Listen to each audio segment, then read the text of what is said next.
안녕하십니까. 데이터베이스 최종 보고서 발표 동영상에 대해서 찍게 된 2021-10-3751 정은성입니다. 제가 선정한 데이터베이스의 주제는 웹툰 통합 플랫폼입니다. 현재는 끊임없이 다양한 컨텐츠가 쏟아져 나오고 있고, 이에 따라 컨텐츠 소비자들은 시간의 흐름에 따라 원하는 컨텐츠를 고르며 어떤 것을 소비할지 선택합니다. 우리는 각자의 취향에 맞게 다양한 플랫폼과 작품을 선택해 컨텐츠를 즐길 수 있습니다. 그러나 컨텐츠와 플랫폼의 다양성은 이젠 사용자들에게 불편함과 번거로움을 느낄 정도로 다양해지고 있습니다. 그래서 저는 이러한 문제를 해결하기 위해 해당 웹툰 통합 플랫폼 프로젝트를 데이터베이스 프로젝트 주제로 선정하게 되었습니다. 저의 기말 프로젝트는 다양한 웹툰 컨텐츠와 웹툰 플랫폼이 한눈에 통합되어 사용자들에게 편리한 경험을 제공하는 것을 목표로 합니다. 만들고자 하는 프로젝트 앱의 전체적인 개요 다이어그램은 다음과 같이 표현할 수 있습니다. 프론트엔드인 유저 애플리케이션에 덜트와 플러터를 사용하고 있습니다. 유저 애플리케이션에 적용되는 유저 DB는 저의 이번 프로젝트 주제인 관계형 데이터베이스 포스트그레 SQL입니다. 이런 정보를 갱신하고 담아두는 서버는 파이썬 기반의 장고와 플라스크 기반으로 작성이 되었습니다.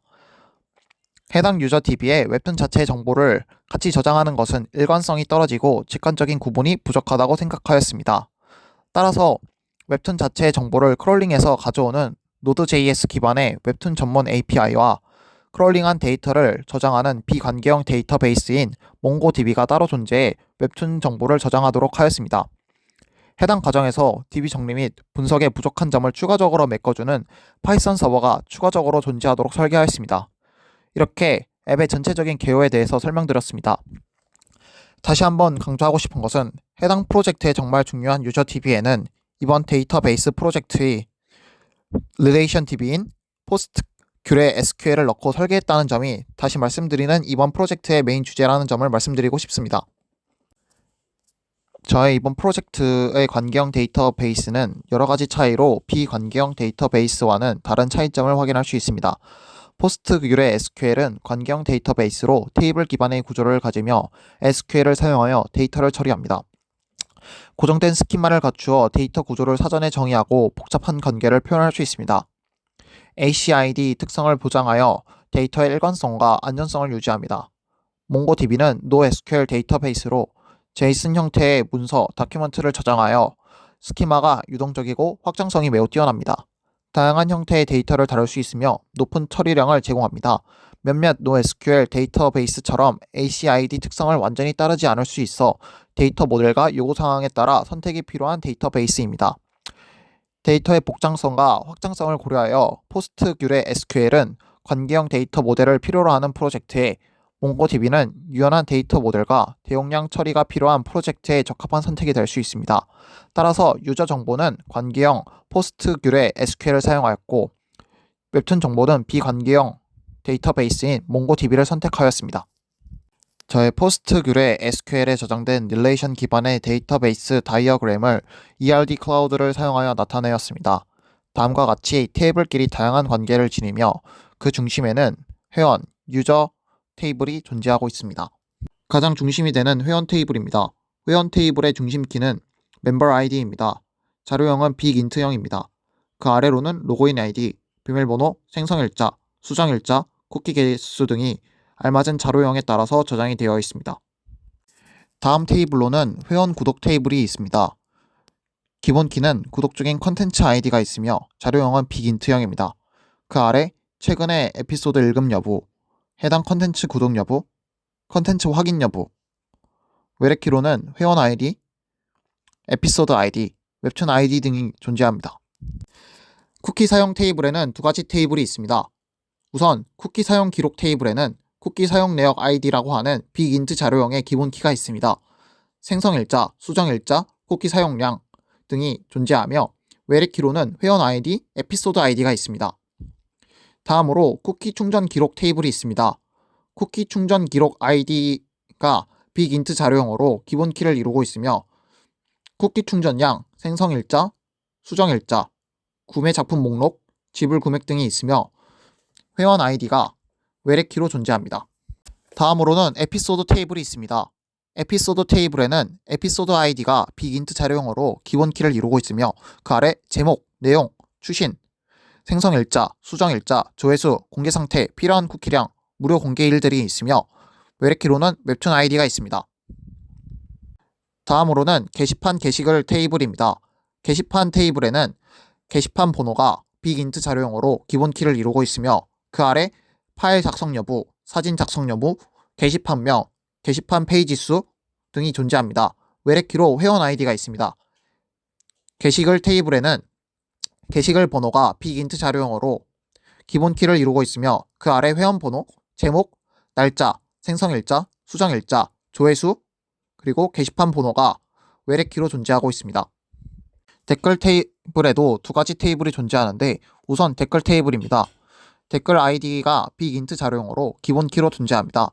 그 아래 내용, 생성일자, 수정일자가 존재하며 회원 아이디, 웹툰 아이디, 에피소드 아이디, 게시글 번호가 외래키로 존재합니다. 그 다음으로는 대댓글 테이블이 존재합니다.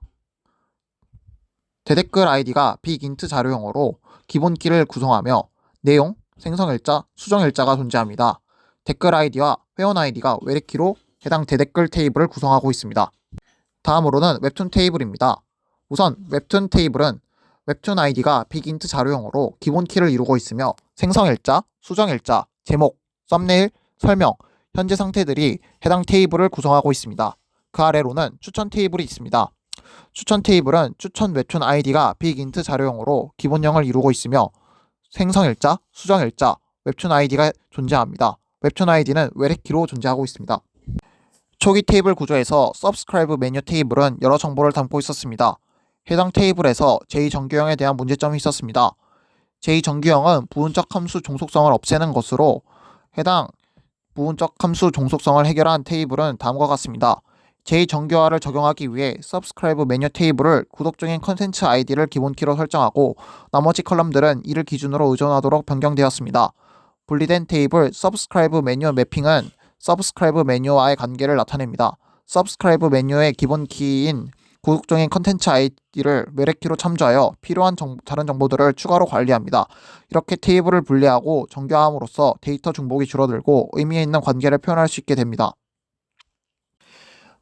쿠키 찰지 히스토리 테이블에서는 구매 작품 목록과 지불 금액이라는 두 가지 속성이 함께 존재합니다. 이는 제3정규형이 어긋나는 예시입니다.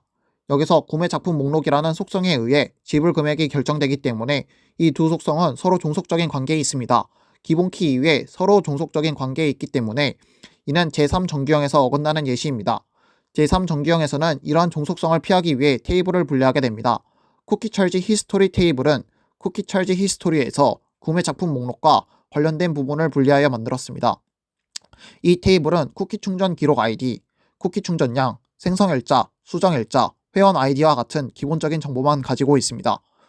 구매 작품 목록과 지불 금액은 이 테이블에서 제거되었습니다. 페이먼트 인포 테이블은 쿠키 찰지 히스토리에서 구매 작품 목록과 지불 금액 부분을 따로 분리하여 만든 테이블입니다. 이 테이블은 쿠키 충전 기록 아이디, 구매 작품 목록, 지불 금액으로 이루어져 있습니다. 이렇게 분리함으로써 각 테이블은 독립적이고 중복성과 종속성이 최소화되었습니다. 쿠키 찰지 히스토리 인포는 기본적인 정보를 담고 있고 페이먼트 인포는 구체적인 구매 정보와 지불 금액을 담고 있어 데이터의 일관성과 정확성이 유지됩니다. 이것으로 제3정규형을 마친 정규화의 과정입니다. 다음은 저의 단계형 데이터베이스의 기본적인 검색 쿼리입니다. 처음은 특정 회원의 쿠키 충전 내역을 검색하는 쿼리를 나타냅니다. 두 번째는 데이터 업데이트 및 삽입을 나타내는 쿠키 소모 내역이 발생할 때마다 해당 내역을 쿠키썸 히스토리 테이블에 추가하는 경우를 생각해 작성하였습니다. 다음과 같은 DB에 대한 접근은 유저 객체의 밀집 인덱스로는 무리가 갈 수 있다고 생각이 되었습니다. 때문에 해당 DB를 설계할 때는 희소 인덱스로 접근하는 방식으로 설계할 것입니다. 다음과 같은 희소 인덱스 접근으로 해당 데이터베이스를 접근하려고 합니다. 이번 프로젝트를 통해 제가 얻은 점은 다음과 같습니다. 실제 데이터베이스 설계입니다. 이론적으로만이 아닌 실제 데이터베이스를 설계해보고 구축함으로써 어떻게 적용되고 사용되는지 두 눈으로 볼 수 있는 좋은 경험이었습니다. 사용자 요구사항을 나름대로 예상해서 분석하고 정확한 관계형 모델을 구성함으로써 데이터의 일관성과 효율성을 유지하는 방법에 대해서 배웠기 때문에 매우 좋은 경험이었습니다. 두 번째로는 성능을 고려한 첫 설계 시도입니다. 성능을 고려한 설계에서 인덱스 사용에 대해서 직접 분석하여 적용하였다는 점이 매우 좋았습니다. 이외에도 캐싱 전략과 같은 추가적인 내용도 공부함으로써 데이터의 성능을 향상시키는 법에 대해서 공부하였습니다. 이를 통해 저는 초기 설계 단계부터 성능 측면을 고려하는 것이 중요하다는 것을 배웠습니다. 이상으로 저의 데이터베이스 프로젝트 발표를 마치겠습니다. 감사합니다.